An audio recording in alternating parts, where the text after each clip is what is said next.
আমরা যারা টেইলর ওরা এরকম সমস্যায় পড়ি নাই এমন মনে হয় টেইলর কম আছে। এই যে দেখেন জামাটা কিন্তু অনেক দামি বা সুতির জামা হিসেবে অনেক দামি। এই যে জামাটার এইখানে মিলাইলে আমরা উপরে মিলাইতে পারতেছি না, আবার উপরে নিচে মিলাইলে নিচে মিলতেছে না, মানে এক ফাট কোনোরকম মিলাইছি উপরে বাইশ রেখে নিচে মিলাইছি, কিন্তু উপরের পাটটা মানে যেটা সামনের পাট ওইটা আমরা মিলাইতে পারতেছি না। এই যে এই বিটটা কেন দেওয়া হয়, এটা সামনে দেখতে সুন্দর লাগে মতো দেওয়া হয়, এখন আমরা বিটটা মিলাইতে পারতেছি না।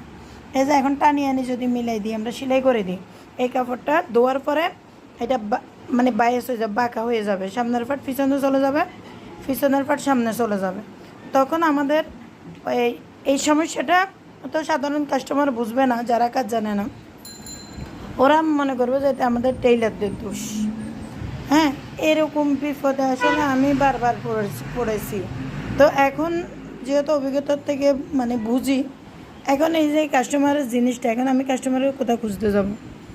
হ্যাঁ, তো আর এটা প্রতিটা জামা কাপড় এইভাবে ধরে ধরে তো দেখা সম্ভব না, এত কাপড় তো এই রাখি চলে যায়। এখন কাটতে গেলে আমরা বিপদে পড়ে যাই, একটা বিপদ। আসলে এগুলো আমরা কীভাবে করব? এগুলা যারা জামা কাপড় বানায় ওরা এই সমস্যা করে, আর সাধারণ কাস্টমার মনে করে আমাদের কাটার সমস্যা, আমাদের সেলাইতে সমস্যা, এই জন্য এমন হয়।